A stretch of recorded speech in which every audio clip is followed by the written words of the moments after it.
Hello guys, तो आज हम फिर से आ चुके हैं अपने लेक्चर नंबर 3 में। तो जैसा कि आप जानते हैं कि पिछले लेक्चर्स में हमने ये सारे टॉपिक्स कवर करे हैं। तो आज हम बात करेंगे बेसिक इनपुट आउटपुट और हेडर फाइल के बारे में।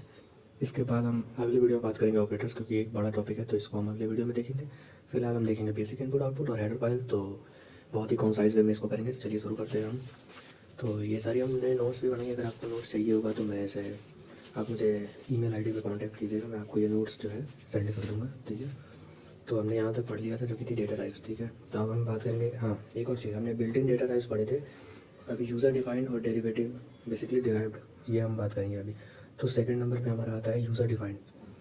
अब मैं क्यों ये बोला कि इनपुट आउटपुट पढ़ेंगे, और मैं ये बता रहा हूँ क्योंकि जो यूज़र डिफाइंड और डिराइव्ड डेटा टाइप है, वो सारी डेटा टाइप इतनी कोई कॉम्प्लेक्स में अभी हम नहीं जाएंगे, क्योंकि वो फिर सिर्फ आप जान लीजिए कि वो कौन कौन सी होती है। आगे हमें उसके बारे में बात करना है। तो यूज़र डिफाइंड कौन कौन सी होता है? यूज़र डिफाइंड होता है स्ट्रक्चर, जो कि हम स्ट्रक्ट लिखते हैं, जो कि एक स्ट्रक्चर होता है। दूसरा होता है यूनियन, और तीसरा होता है इनम। अब ये क्या होता है, क्यों होता है, इसको हम आगे वीडियो में कवर करेंगे। अभी आप सिर्फ अभी के लिए इतना जान लीजिए कि ये कौन कौन से होते हैं यूज़र डिफाइंड, ठीक है। इसके बारे में हम डीप में जाएंगे अभी आगे आने वाली वीडियोस में। अभी इसके लिए आपको बहुत सारे कॉन्सेप्ट सीखने पड़ेंगे, फिर ये समझ में आएगा, ठीक है। तो अभी हम बात करते हैं, हमारा थर्ड जो है वो है डिराइव्ड। डिराइव्ड डेटा टाइप्स क्या क्या होते हैं? तो डिराइव्ड डेटा टाइप्स 3 होते हैं, जो कि है एरेस। बहुत लोगों को आपने डीएसए में सुना होगा कि हाँ ये एरेस तो बहुत मुश्किल है, बट आप टेंशन नहीं लीजिए, मैं हूँ, मैं आपको सब बताऊँगा और अच्छे से समझ में आ जाएगा सब क्या। तो अब हम बात करते हैं, सेकंड होता है हमारा फंक्शन और थर्ड होता है हमारा पॉइंटर। अब ये क्या होता है, इसके भी बारे में भी आगे बात करेंगे। पहले हम बेसिक कॉन्सेप्ट क्लियर कर ले, फिर हम बात करेंगे इन सबको डिटेल में बात करेंगे, ठीक है। तो अब हम चलते हैं बेसिक इनपुट आउटपुट पे कि वो क्या होता है, ठीक है। तो चलिए हम बात करते हैं हमारा अगला टॉपिक, जो कि है बेसिक इनपुट आउटपुट, ठीक है। तो नाम से आप लोगों को क्या लगता है, बेसिक इनपुट और आउटपुट क्या होता होगा? मतलब जो भी इनपुट देंगे हम प्रोग्राम में, जो भी आउटपुट देंगे हम प्रोग्राम में, वो सारी चीज़ें जो है उसका बेसिक क्या क्या है, ठीक है। तो यही होता है।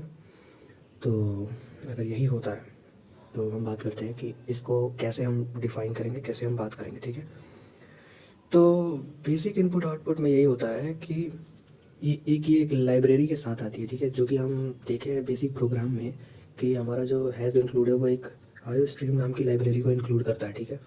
जो कि इनपुट और आउटपुट मैंने आपको बताया है उस वीडियो में। अगर मैं उसको ओपन करूँ तो ये देखिए, मैंने बताया ना ये एक स्टैंडर्ड लाइब्रेरी है जो इनपुट आउटपुट को यूज़ करने के काम में आता है। तो अभी हम उसी की बात कर रहे हैं। तो जो हमारा जो एक लाइब्रेरी है ये उसी के साथ आता है, बेसिक इनपुट आउटपुट, जो कि हेल्प करता है हमको इनपुट देने में एक कोड में, एक प्रोग्राम में, या फिर आउटपुट लेने में, ठीक है।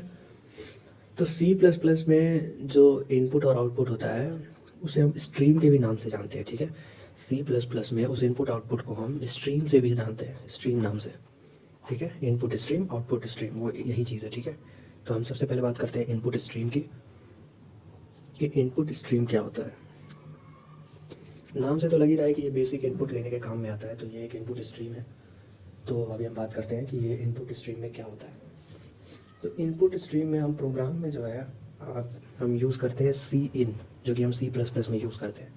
तो ये जो है ये हमारा, अभी हम प्रोग्राम देखेंगे तो और बेटर समझ में आएगा। तो ये हेल्प करता है हमारा इनपुट लेने के लिए। अगर किसी प्रोग्राम में यूज़र से डाटा लेना है तो ये काम आता है, ठीक है।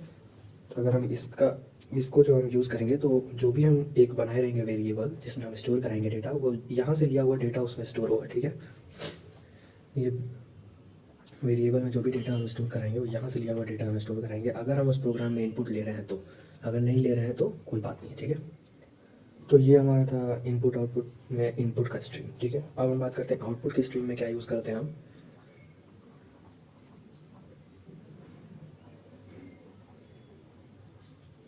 तो आउटपुट की स्ट्रीम में हम यूज़ करते हैं सी आउट, ठीक है। तो सी आउट यूज़ होता है। तो सी आउट क्या होता है ना, कि सी आउट हमें आउटपुट देता है, ठीक है। जो भी हम यहाँ स्टोर कराएं या कुछ भी प्रोग्राम में हमको आउटपुट चाहिए होता है, तो हम आउटपुट सी आउट का यूज़ करते हैं। अभी हम प्रोग्राम करके देखेंगे तो पता चलेगा हमें कि सी आउट क्या होता है, ठीक है। तो चलिए हम चलते हैं प्रोग्राम करने। तो आज हम अब आ गए हैं प्रोग्राम में। तो अब हम बात करते हैं, ये है बेसिक इनपुट आउटपुट का प्रोग्राम।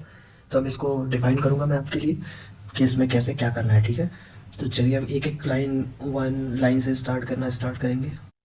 तो हम बात करते हैं यहाँ पे, अब हम हेडर फाइल और बेसिक इनपुट आउटपुट वो उसको भी साथ में लेते हुए चलेंगे, ठीक है। तो ये हैज़ इंक्लूड में ये जो आईओ स्ट्रीम है यही है बेसिक हेडर फाइल, ठीक है। इसी को कहते हैं हेडर फाइल, जो हमारा इनपुट आउटपुट है, तो यही हमारा हेडर फाइल है। तो अब हम बात करते हैं यूजिंग नेम स्पेस, और यहाँ पे इंट मेन, और हमने यहाँ पे एक इंटीजर बना दिया जो कि है num1, और दूसरा इंटीजर हमने बना दिया जो कि है num2। तो अब सी आउट लिखे हैं, इसका मतलब सी आउट के अंदर जो भी हमने यहाँ पे लिखा है तो ये होगा प्रिंट होके आएगा, जिसे हम कहते हैं आउटपुट, ठीक है। तो ये यहाँ पे जो भी हमने लिखा है ये सारी चीज़ें प्रिंट होके हमारी आ जाएगी एज आउटपुट। पहले कि enter the value of number 1, क्योंकि हम यूज़र से ले रहे हैं यहाँ पे। अगर यूज़र से नहीं लेते तो हम यहाँ पे इक्वल टू दे के लिख देते हैं यहाँ पे वैल्यू, ठीक है। अब हम बात करते हैं बैक स्लैश एन क्यों लगाते हैं। तो एंडल जिस चीज़ के लिए लगाते हैं कि वो नेक्स्ट लाइन पे आए अगली वाली, उसी लिए हम लगाते हैं बैक स्लैश एन भी, ठीक है। तो आपको एंडल लगाना है एंडल लगाइए, आपको बैक स्लैश एन लगाना है बैक स्लैश एन लगाइए। तो यहाँ पे हम बात करते हैं सी इन। तो सी इन क्या करता है ना, वो यूज़र से आउटपुट लेता है। तो हमने यहाँ पे सी इन num1 लिख दिया, यानी कि num1 की जो वैल्यू है वो यूज़र एंटर करेगा, ठीक है। ऐसे ही हमने सेकंड स्टेप में भी करा है, जो कि यूज़र से जो भी वैल्यू है वो हमारा एंटर करेगा यूज़र ही, ठीक है, num2 की वैल्यू। और लास्ट में हमने प्रिंट करा दिया है सम, और सम प्रिंट कराया हमने नंबर 1 प्लस नंबर 2, यानी कि जो num1 और num2 है उसे ऐड कर दो, ठीक है। तो ये हमारा हो गया बेसिक इनपुट आउटपुट का प्रोग्राम। तो हम इसे रन करके चेक करते हैं। तो देखिए यहाँ पे जब हम इसे रन करेंगे तो ये हमसे पूछेगा कि नंबर 1 की वैल्यू जो है एंटर करो, ठीक है, जो कि हमारी नंबर 1 की वैल्यू होगी। Enter the value of number 1, ठीक है। हम जैसे लेट से ऐड कर देते हैं 855, ठीक है। तो जैसे हमने 855 यहाँ पे ऐड लिख दिया। अब अगर हम एंटर क्लिक करते हैं तो पूछेगा नंबर 2 की वैल्यू एंटर करो, ठीक है। तो हम अब नंबर 2 की वैल्यू लेट सपोज 456 एंटर कर देते हैं, ठीक है, 456। तो अब हम इसको एक बार और एंटर प्रेस करेंगे तो हमारा सम आ जाएगा जो कि है 1311, जो कि बिल्कुल करेक्ट है। तो यही था हमारा। अगर हम ये लाइन नहीं लिखेंगे, ठीक है, अगर हम इस लाइन को कमेंट आउट कर देते हैं, ठीक है, अगर मैं इस लाइन को कमेंट आउट कर दूँ और फिर इस लाइन को भी कमेंट आउट कर दूँ तो हमारा प्रोग्राम गलत नहीं होगा, हमें एरर नहीं आ रहा है। लेकिन हमें वो पूछेगा नहीं यूज़र से लेने के लिए, ठीक है। यहाँ हमसे पूछेगा लेकिन हम ले नहीं पाएंगे। देखिए यहाँ इसने हमसे पूछा enter the value of number, but हम ले नहीं पाए नंबर 2, बट हम ले नहीं पाए। और सम हमारा आ गया 31261249 2। तो ये क्या सम आया, अब आपको लग रहा होगा कि ये क्या सम आया 3912, ये क्या है। तो ये num1 और num2 की जो वैल्यू है वो आई है, जो कि मैं क्या कहता हूँ उसे, आप एक ये प्रोग्रामिंग लैंग्वेज की वैल्यू आई है, ठीक है, आस्की टेबल की वैल्यू, जो कि हम बात करेंगे इसके बारे में भी आगे। तो ये आई है। तो ऐसे ही होता है हमारा इनपुट आउटपुट का।